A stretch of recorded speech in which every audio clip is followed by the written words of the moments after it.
बिस्मिल्लाहिर्रहमानिर्रहीम। अस्सलामुअलैकुम dear friends. आज की इस वीडियो में हम subject, verb and object in तीनों पॉइंट्स का कॉन्सेप्ट डिस्कस करेंगे। तो आइए देखते हैं।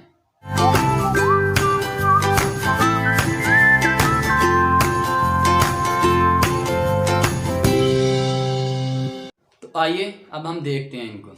सबसे पहले आप देखें सब्जेक्ट, इसके बाद verb and after that object. लेकिन अगर सीक्वेंस को देखें तो क्या सबसे पहले सब्जेक्ट है, उसके बाद वर्ब है और उसके बाद ऑब्जेक्ट है। ठीक हो गया। सब्जेक्ट क्या होता है, व्हाट इज सब्जेक्ट? ये मैंने लास्ट वीडियो में भी ये पॉइंट डिस्कस किया था कि फाइल, काम करने वाला, जो काम करने वाला होता है उसको सब्जेक्ट बोल देते हैं, या जिसके बारे में हमें इंफॉर्मेशन दी जा रही होती है उसको सब्जेक्ट बोल देते हैं। फॉर एग्जाम्पल अगर मैं कहता हूँ आई ईट फूड, मैं खाना खाता हूँ, यहाँ मैं क्या कर रहा हूँ, आई क्या है, सब्जेक्ट है, यहाँ मैं क्या कर रहा हूँ, काम कर रहा हूँ, यानी कि कहाँ आ गया, ये काम करने वाला। ठीक हो गया। अगर इसकी जगह मैं ये कह दूं कि I am a healthy man, तो क्या होगा, ये I am a healthy man, it means कि ये क्या है, यहाँ आई के बारे में ये बताया जा रहा है कि मैं एक बहुत ही सेहतमंद इंसान हूँ। तो यहाँ ये क्या है, आई के बारे में यानी कि सब्जेक्ट के बारे में इंफॉर्मेशन दी है, किसी पॉइंट के बारे में हमें बता दिया गया है। तो सब्जेक्ट बेसिकली यही होता है कि या तो वो काम करने वाला होता है या फिर जिसके बारे में हमें इंफॉर्मेशन दी जा रही होती है। नंबर 2 पे आ जाए, verb. What is verb? Verb का मीनिंग होता है फेल। अब फेल क्या होता है, काम। जैसे कि आपने अक्सर वर्ड सुना होगा कि जब कोई भी बंदा कोई मिस्टेक करता है या कोई भी अच्छा या बुरा करता है तो हम क्या कहते हैं कि छोड़ो यार, ये उसका अपना फेल है, वो जो करता है कर ही जाए। तो फेल से मुराद काम, क्योंकि ये उसका अपना काम है और हमारा अपना काम है। तो वर्ब क्या होता है आपका, काम में आ जाता है फेल। नंबर 3 पे आ जाए, object. What is object? Object होता है मफऊल, जिस पर काम किया जाता है। ये पॉइंट आपने अपने जहन में रखना है, लास्ट पे जाके पॉइंट आएगा वहां जाके आपको इसकी जरूरत पड़ेगी कि ऑब्जेक्ट हमेशा वो होता है जिस पर काम किया जाता है। आगे इसकी फर्दर 2 काइंड्स होती हैं, एक डायरेक्ट ऑब्जेक्ट होता है और एक इनडायरेक्ट ऑब्जेक्ट होता है, लेकिन ये मैं इस वीडियो में नहीं, ये जब हम पार्ट्स ऑफ स्पीच करेंगे तब ये समझाऊंगा कि डायरेक्ट ऑब्जेक्ट कौन सा आता है और इनडायरेक्ट ऑब्जेक्ट कौन सा होता है। अब क्वेश्चन ये है कि आप लोगों ने ये कॉन्सेप्ट बहुत जगह से लर्न किया भी होगा। सब्जेक्ट स्टार्ट में होता है, वर्ब सेंटर में होता है जब हम सेंटेंस लिखने की कोशिश करते हैं, ठीक हो गया, और इसके बाद ऑब्जेक्ट लास्ट पे होता है। लेकिन जब किसी भी स्टूडेंट से पूछा जाता है ना कि वर्ब हमेशा सेंटर में क्यों होता है, कि why the verb should always be the central part of the sentence, कि हमेशा ये सेंट्रल पार्ट क्यों होता है किसी भी सेंटेंस का, ये दरमियान में क्यों आता है, तो वहां फिर एक ही आंसर उनसे मिलता है, ये सर जी सेंस बनाने के लिए होता है, ये वैसे होता है वैसे होता है। मैं ये कोई भी कहने की लॉजिकल आंसर नहीं है। लॉजिकल आंसर वो होता है जिसको आप विद एग्जांपल्स या प्रैक्टिकली आप उसको प्रूव करें कि वाकयातन ये चीज़ है, हकीकतन ये चीज़ ऐसे ही है। तो आज मैं आपको प्रैक्टिकली ये समझाने जा रहा हूँ कि वर्ब हमेशा सेंटर में क्यों होता है। मैं आपको ये नहीं समझाऊंगा कि सेंटर में होता है, ये तो ऑलरेडी पता है, समझाऊंगा कि ये सेंटर में होता है, लेकिन होता क्यों है, अब हमने इसको लर्न करना है। तो आइए देखते हैं। अब एग्जाम्पल्स को देखें। सबसे पहले कि आई गो टू स्कूल, मैं स्कूल जाता हूं। अब इसमें देखें आई क्या है, आपका सब्जेक्ट है जो काम कर रहा है, काम करने वाला है, ये क्या आपका सब्जेक्ट है। अगर मैं जाता हूं, मैंने अपने आप को सबसे पहले रखा तो जाहिर बात है ये स्टार्ट में ही होगा।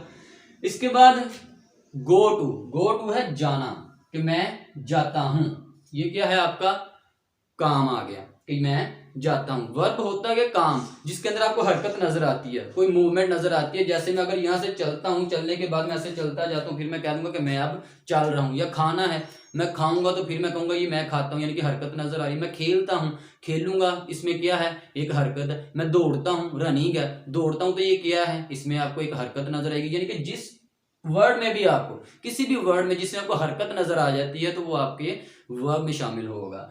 इसके बाद लास्ट पे देखें, स्कूल ऑब्जेक्ट है जिस पर काम हो रहा है। मैं कहां जाता हूं, मैं स्कूल जाता हूं। अब इसको डायग्राम के थ्रू समझने की कोशिश करते हैं।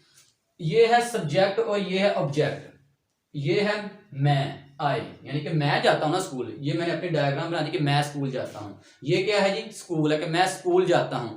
अब ये तो मैं हो गया, ये स्कूल हो गया, तो वर्ब आप कहां रखेंगे। अब ये देखें, सेंटर का ये जो हिस्सा है कि मैं यहां से होऊंगा, यहां से होते होते होते होते मैं यहां तक पहुंचूंगा, तो मेरा ये सेंटर वाला जो एक कह लें कि डिस्टेंस है, ये शो कर देगा कि भाई ये एक वर्ब है। जब मैं इसको अबूर करूंगा, जब मैं इसको क्रॉस करूंगा तो फिर ही मैं कहूंगा कि मैं स्कूल जाता हूं। जब मैं चलूंगा, चलने के बाद मैं स्कूल पहुंचूंगा तो फिर ही मैं कहूंगा कि मैं स्कूल जाता हूं। तो ये क्या है आपका वर्ब होगा। अब देखिए, अब मैं डायरेक्ट यहाँ से ऐसे तो नहीं कह सकता मैं स्कूल जाता हूँ, मुझे यहाँ से यहाँ आना पड़ेगा, यहाँ से होते फिर मैं यहाँ जाऊँगा। तो इस तरह से ये कह लें कि आपके ऑब्जेक्ट को हासिल करेगा। यानी कि वर्ब वो होता है जो आपको ऑब्जेक्ट को गेन करने के लिए, ऑब्जेक्ट को हासिल करने के लिए आपके लिए बहुत ही हेल्पफुल होता है, आपकी मदद करता है। विदाउट वर्ब आप ऑब्जेक्ट तक पहुंच ही नहीं सकते, ये आपके लिए इम्पॉसिबल होगा। अब इसकी दूसरी एग्जाम्पल पे आ जाए, आई ईट फूड, मैं खाना खाता हूं। इसमें भी देखें सेम वही कंडीशन इंप्लीमेंट हो रही है। आए सब्जेक्ट हो गया काम करने वाला, ईट खाना। अब इसमें भी आपको हरकत नजर आ रही है, ये भी आपका वर्ब हो गया, ये भी सेंटर में आ चुका है। अब लास्ट पे आ गई आपकी फूड कि जो आप खाते हैं, ये क्या है आपका ऑब्जेक्ट है। इसको आपने लास्ट पे क्यों रखा, जाहिर बात है ये ऑब्जेक्ट है, ये लास्ट पे आ गया। अब इस डायग्राम पे भी जरा गौर करें। आए ये हो गया मैं, आए मैं क्या खाता हूं जी, मैं खाना खाता हूं, ये मेरा खाना पड़ा हुआ है, मैं ये खाना है, ठीक है। अब ये सेंटर का जो हिस्सा है ये मेरा ईट पड़ा हुआ है, मैं यहां से होके यहां आऊंगा, फिर मैं ये खाऊंगा, खाने के बाद मैं कहूंगा कि मैं खाना खाता हूं, वरना मैं नहीं कह सकता कि मैं खाना खाता हूं। यानी कि आप किसी भी सेंटेंस में देखें ना तो आपको यही चीज देखने को मिलेगी। आप कोई भी सेंटेंस उठा के देख लें, आपको कहीं भी ये चीज नहीं मिलेगी कि आप कोई भी काम करने से पहले कह सकते कि मैं ये करूंगा ना। आपको वर्ब हमेशा सेंटर में ही नजर आएगा कि हाँ भी इसी वजह से ये सेंटर में होता है। अब तीसरी एग्जांपल पे आ जाए, आई प्ले क्रिकेट, मैं क्रिकेट खेलता हूं। अब आई इसमें क्या है, मैं है कि मैं क्रिकेट खेलता हूं, ये क्या आपके सब्जेक्ट में चला गया।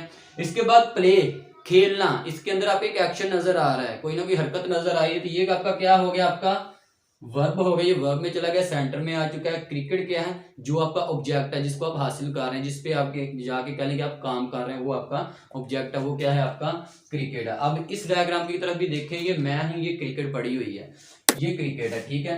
अब मैं ये वाला सेंटर वाला कह लें कि टास्क अपना पूरा करूंगा तो फिर मैं कहूंगा कि मैं क्रिकेट खेलूं, तो ये मेरा प्ले पड़ा हुआ है, ये वाला, इसको हम प्ले कहेंगे कि भाई ये प्ले है। यहां से मैं खेलूंगा तो फिर मैं कहूंगा कि मैं क्रिकेट खेलता हूं, वरना मैं नहीं कह सकता कि मैं क्रिकेट खेलता हूं। अब लास्ट एग्जांपल पे आ जाए, इन दोनों एग्जांपल्स पे जरा गौर करना है आप लोगों ने।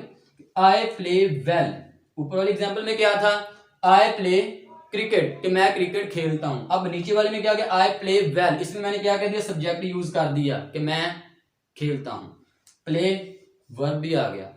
अब ये आप देखेंगे मोस्ट ऑफ द स्टूडेंट्स अब यही सोचेंगे अच्छा भाई ये ऑब्जेक्ट है। नो, ये ऑब्जेक्ट नहीं है। मैंने आपको स्टार्ट में एक पॉइंट बताया था कि आपने ये अपने माइंड में रखना कि ऑब्जेक्ट वो होता है जिस पर काम किया जाता है। अब वेल का मीनिंग तो होता है ठीक, ये इसको मॉडिफाई कर रहा है प्ले को कि मैं ठीक खेलता हूं। इसमें ये नहीं बताया जा रहा कि मैं क्या खेलता हूं, इसमें ये नहीं बताया उसने जस्ट इसमें ये बताया कि मैं ठीक खेलता हूं, ठीक है। ऑब्जेक्ट ये था, अगर ये कहता है ना आई प्ले क्रिकेट तो फिर ऑब्जेक्ट होना था क्रिकेट। अब यहाँ गेम उसने बताई नहीं है, उसने ये बताया मैं ठीक खेलता हूं, बट ठीक है इसमें ऑब्जेक्ट है ही नहीं। तो यहाँ ये क्या है, ये सब्जेक्ट हो गया, इसके बाद वर्ब लगाने तो ऑब्जेक्ट इसने इसमें बताया ही नहीं है। यानी कि 2 से 3 पॉइंट्स आपके ये भी क्लियर हो गए। ये तो ठीक है, नहीं कि मेरी एक अपनी बनाई हुई टेक्निक है, मेरे एक अपने माइंड की सोच के वर्ब हम सेंटर में क्यों रखते हैं। अब अगर एक और चीज भी आप देखें, अकॉर्डिंग टू ग्रामर, ग्रामर के अकॉर्डिंग ग्रामेटिकली भी ये क्या चीज होती है कि वर्ब के बगैर आपका सेंटेंस इनकम्प्लीट होता है, वो कंप्लीट हो ही नहीं सकता, ठीक है। जैसे मैं कह दूं कि आई एम उस्मान, मैं उस्मान हूं, ठीक है। यहां भी क्या है, एम आपका लिंकिंग वर्ब आ चुका है। आप इसके बगैर ये कह ही नहीं सकते कि आए उस्मान, ये गलत होगा। आपको यानी कि वर्ब की हेल्प की जरूरत है अपने ऑब्जेक्ट को डिफाइन करने के लिए, उसको हासिल करने के लिए। तो ये बेसिकली आपका होता है वर्ब। अब अगर आपके माइंड में कह लें और भी कोई कंफ्यूजन हो या कोई भी और इस तरह कोई भी क्वेश्चन रेज हो रहा हो आपके माइंड में, तो आप मुझे कमेंट बॉक्स में क्वेश्चन पूछ सकते हैं, इंशाल्लाह मैं आपको उसके भी आंसर लाजमी करूंगा। अब नेक्स्ट वीडियो में हम प्रेजेंट इंडेफिनिट टेंस इसको डिस्कस करेंगे। तब तक के लिए अल्लाह हाफिज।